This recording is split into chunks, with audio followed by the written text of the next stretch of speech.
Well, the other thing that you have is you have Myles Garrett, who's had a lot of success against the Bengals.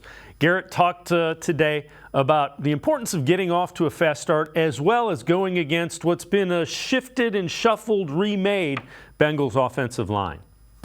We don't know yet. We got to see how they mesh together.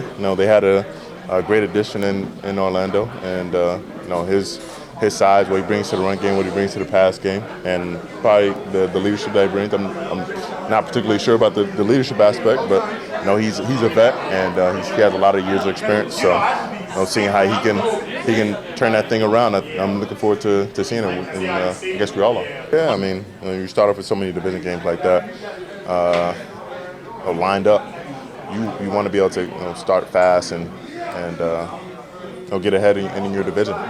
Those games count twice in most teams' eyes, and you want to be able to have a strong start, set the pace, and get ahead of things. You don't want to really break off even or behind. Those it really mean a lot towards the end of the season. So. And they really haven't. They added a left tackle, but the Browns added 3 speed rushers, which are what their tackles seem to have a little bit of issue with.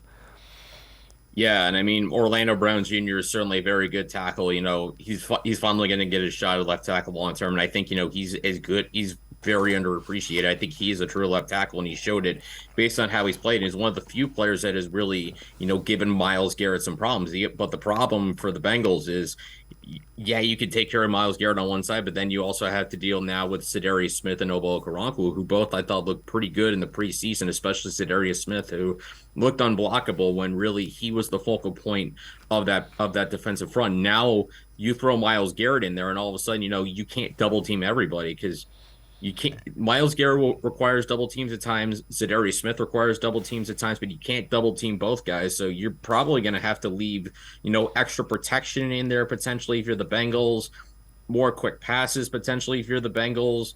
And, if the Bengals are dedicating 7 guys to defend against 4 pass rushers, all of a sudden you have a numbers game where you have 7 guys trying to defend 4. And as I said before, when you have the secondary the Browns have, that's where the matchup advantage really takes effect.